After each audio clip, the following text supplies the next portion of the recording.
What's going on with the Leafs? Just a brutal start? Or is this their new reality? Let's discuss with Bryan Hayes and Craig Button. Gentlemen, it's no longer too early to judge this team. They're now 20% of the way into their season, and they've got the second worst points percentage in the Eastern Conference. Give us your assessment. What is this team, Bryan Hayes? Well, this is a team that's lucky to even have 8 wins, quite frankly. This is a team that's been one of the worst teams in the league. That's what they've been. Through 20% of the season, the Maple Leafs have been one of the worst teams in the league, and they're lucky they're in the position they're in. They're lucky there's so much parity in the East, and there's a lot of teams that are maybe facing the same existential issue, but they can't keep pucks out. They get outshot every single night. They don't compete at enough level. I mean, I could go on and on and on, but quite frankly, through 20% of the season, they are one of the worst teams in the NHL. In the words of Bill Parcells, he said, "You are what you are." The new reality for everybody in Leafs land is what you see is what they are. Not a very good team. Night after night, Craig Berube is behind the bench, ripping his team very vocally, shaking his head in complete disbelief. They're clearly not doing what he's asking them to do. Is this group just unwilling, or are they incapable of executing his system, Bryan? Well, I think at this point, it's probably a combination of both, quite frankly, Gino. I mean, like Craig Berube has been here for more than a year. Last year it worked, but a lot of it was the fact that their goaltending played so well. So I do think you have to ask that question. Like, is this team and are these players built in a way that can play the system that Craig Berube wants them to play? He wants them to play like the 2019 Blues. They're not the 2019 Blues.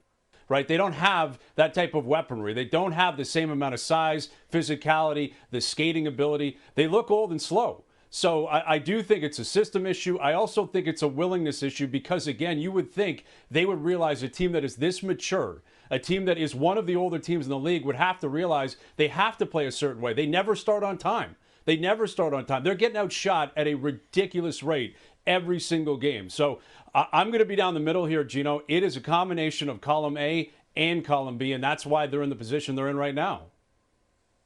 So we talk about incapability. So as a coach, you have to recognize what you have with respect to player personnel. And just because you want your team to play like they did in St. Louis in 2019 doesn't mean you have the personnel to do that. That's the first recognition. And maybe Craig Berube is going to have to make some adjustments to how this team is going to have to play to be better. But the bottom line is, and I'm going to weight it way more, the team is incapable based on how they're currently constructed to be a better team. They're not fast. They don't pass the puck very well from the back end up to the forwards. The goaltending has been subpar. We'll get into that in a minute. It's affected the offense. So you've got a roster construction that simply is incapable of being better than they are, in my view, right now. So what do? You have to look at perhaps adding players. You have to look at changing your system. But there's a roster here of players that have shown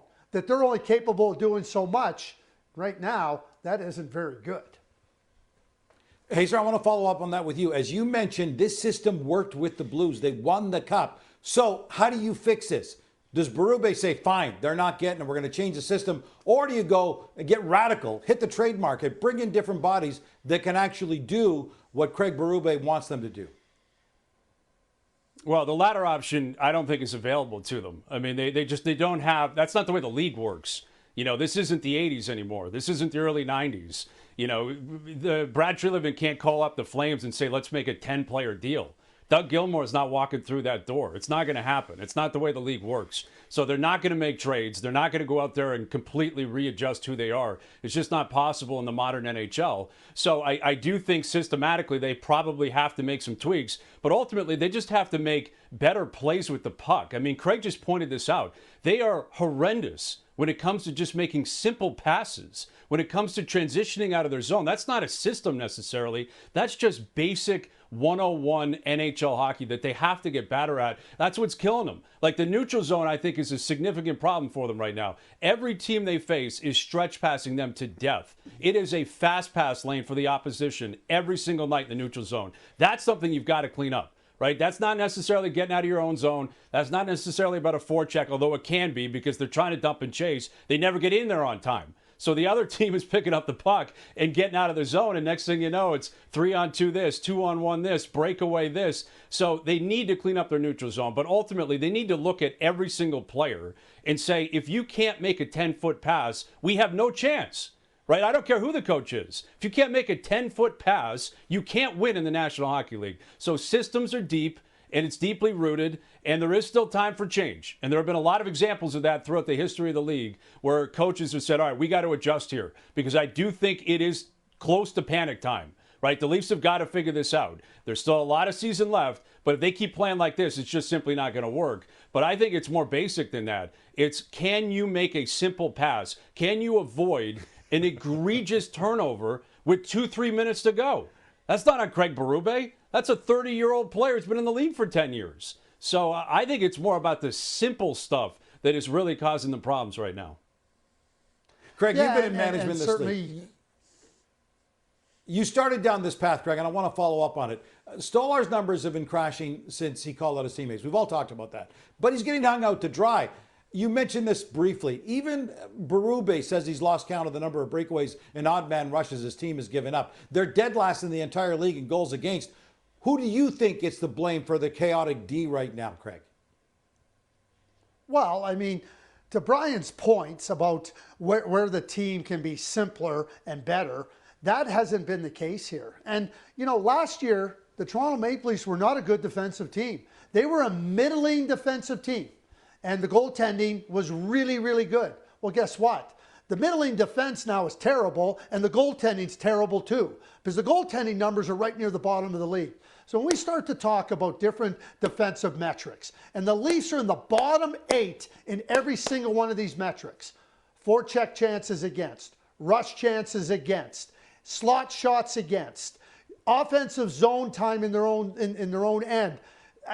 Terrible. So you start to put all those things together, and now you're spending a lot of time in your own zone because you can't get out of your own zone. You don't have the foot speed in a lot of different areas of your team, so opponents are going to stretch you to the nth degree and expose you. And that's the problem for the Toronto Maple Leafs, is that they have a team right now that is incapable, let's keep using the word incapable, of playing a style of game that, under the way they're playing now, is going to warrant having some success. A belief that they're going to have success, I think, is delusional. So you're going to have to change the way they play. You may have to be as simple as, like, we're just getting the puck out of our zone and we'll chase it down. I don't think the defense can make a play with the puck very well. And Bryan talks about simple passes. Well, great. It's great if you can make a simple pass. A lot of these players can't. So we can ask them to, just not going to happen. So I think that Craig Berube is going to have to look at this and say, what do we have to do systematically to try to be a better team? Because if they keep trying to do the same things, they're not going to be a better team, and they're going to be a non-playoff team. All right, time for one final thought from each of you. What's your message to Leaf fans right now? Let's begin with you, Bryan.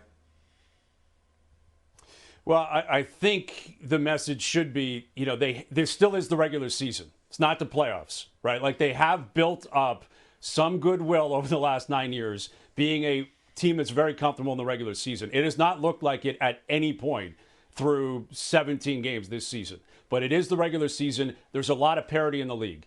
They need to get Joseph Woll back. I don't know what that's going to look like, right? He missed camp, and he's missed the first 6 weeks of the season. But if they can get Woll and Stolarz playing better, that's the best way to patchwork anything in the sport. Get your goaltending going. But ultimately, you might have to readjust what you think this team is capable of doing. And if the window's closing, brace for pain. Because their first-round pick, it's in Boston this year. Their first-round pick next year, it's in Philly. And if this continues to go south, there's going to be a lot of nostalgia in Toronto, and it's not good nostalgia. It's Phil Kessel trade nostalgia. It's Tom Curver's trade nostalgia. Nothing anyone wants to believe right now in November, and I'm not saying we're there right now, but we might be in a month. So if this continues, buckle up. Yeah, buckle up. I mean, we talk about the years of playoff disappointment for the Toronto Maple Leafs. But the good news for the Leafs is there might not be playoff disappointment this year, because there might not be the playoffs. Because simply put, this is not a very good team. Ouch. As for help potentially be on its way, no official word on when Joseph Wall will be ready to start for the Leafs, but he's scheduled to start and play a full game for the Marlies Wednesday night. Then the Leafs will make a call from there.